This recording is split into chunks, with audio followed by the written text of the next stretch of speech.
Xin chào quý vị các bạn. Trên hình các bạn để thấy đây chọn bộ linh kiện của điện thoại HTC Design 628 đang có mặt tại di động cao cấp.vn. Như các bạn đã biết, di động cao cấp.vn đang địa chỉ cung cấp dịch vụ sửa chữa bảo hành điện thoại HTC hàng đầu Việt Nam. Chúng tôi có mọi linh kiện, mọi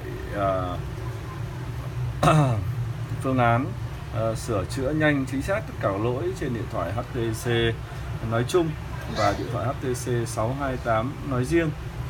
Khi hàng gặp có lỗi sự cố liên quan phần cứng, phần mềm trên HTC Design 628, quý khách hàng chỉ cần mang máy qua cái địa chỉ của di động cao cấp.vn.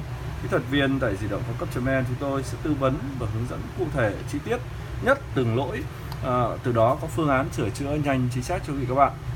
Trên điện thoại HTC Design 628, lỗi thông thường hay gặp nhất của máy là vỡ màn hình, vỡ cảm ứng, hỏng main, lỗi camera, máy ảnh, lỗi loa trong, loa ngoài, sửa chết nguồn không lên nguồn, hỏng chân sạc, mic, rung chuông, hỏng pin, thay vỏ.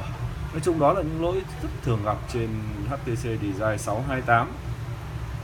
Mọi thắc mắc quý khách hàng liên quan đến sản phẩm, đến dịch vụ sửa chữa bảo hành điện thoại HTC Design 628, quý khách hàng có thể gọi điện thoại trực tiếp đến đường dây nóng 024 66750999 hoặc truy cập website www.di-động-cao-cấp.vn.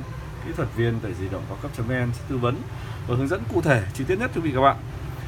Xin cảm ơn quý vị các bạn đã xem video giới thiệu dịch vụ sửa chữa bảo hành điện thoại HTC Design 628 tại di động cao cấp.vn.